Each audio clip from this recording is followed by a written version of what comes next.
Ever have one of those weird childhood memories you just can't seem to shake?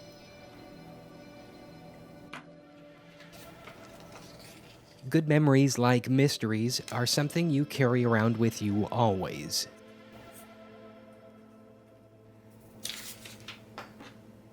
This one is mine. It involves a kid named Wesley and the first comic book characters I ever made at the ripe old age of 6 years old. Their names are Moo Moo Man and Moo Moo Boy, and this is how you draw them. I've been drawing these characters for literally as long as I can remember. I doodled them all through school and even into college.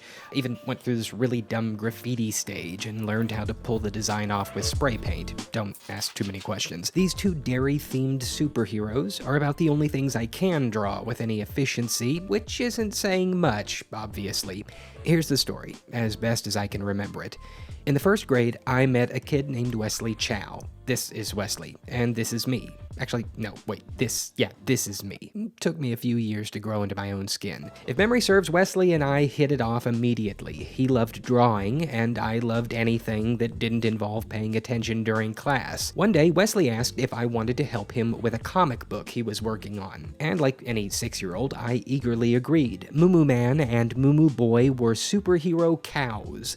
They fought crime, stood up for the downtrodden, and they promoted a healthy and balanced diet by supplying the town of Springfield with farm-fresh milk to local grocers. That's a whole other thing. See, Springfield is the home of Highland Dairy, a farmer-owned processing and distributing plant of milk and other dairy products. Highland Dairy served as the Moo Moo headquarters. Being 6-year-olds, the concepts of copyright and trademark infringement weren't exactly on our minds, so we used that company's logo during the comic's print run with absolutely no reservations. Here's how a comic book print run works when you're in first grade.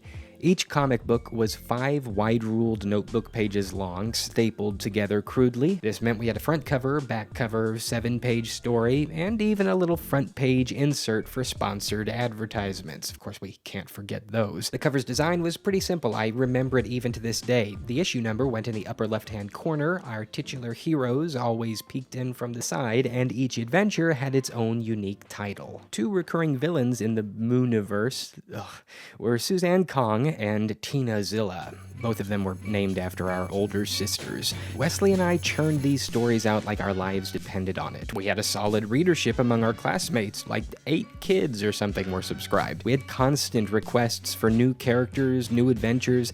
We even had a few multi-issue story arcs. I remember Star Fox was like a really big deal at the time, so eventually Moo Moo Man and Moo Moo Boy each got starfighters, and they went to outer space. And yes, you can assume that these comics were full of first grade level jokes and innuendos.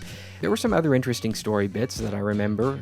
Moo Moo Boy retired from crime fighting briefly to become a rapper. He turned evil for a bit. There was an epic battle between the two where he earned a cybernetic eye. I think that one was a bit ahead of its time. I want to say there was this weird spin-off where Moo Moo Man grew a mustache that had mind-controlled powers. I think Wesley and I had creative differences about that one. Eventually, like all things, we got older. Somewhere along the way, Wesley and I quit drawing the comic. I transferred to a new school system. I did that a lot growing up, and as a result, Wesley faded away from my life. To this day, I have never reconnected with him. I doubt we'd even recognize each other if we met on the street. Yet somehow, some way, these memories persist.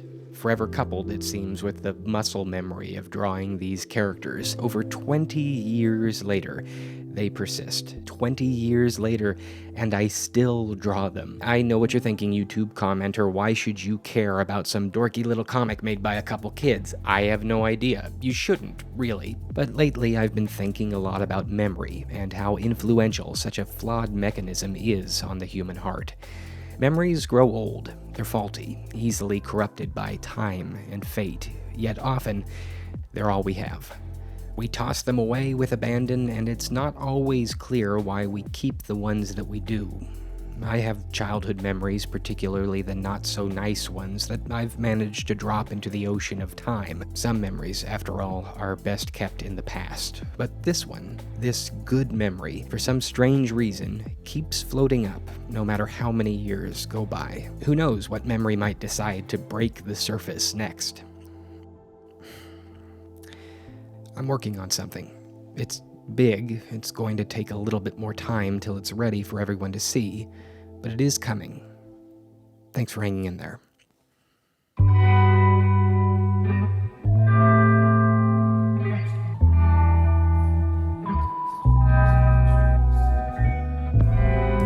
I love you and you love me, let's plant a seed, watch it grow into a tree, baby.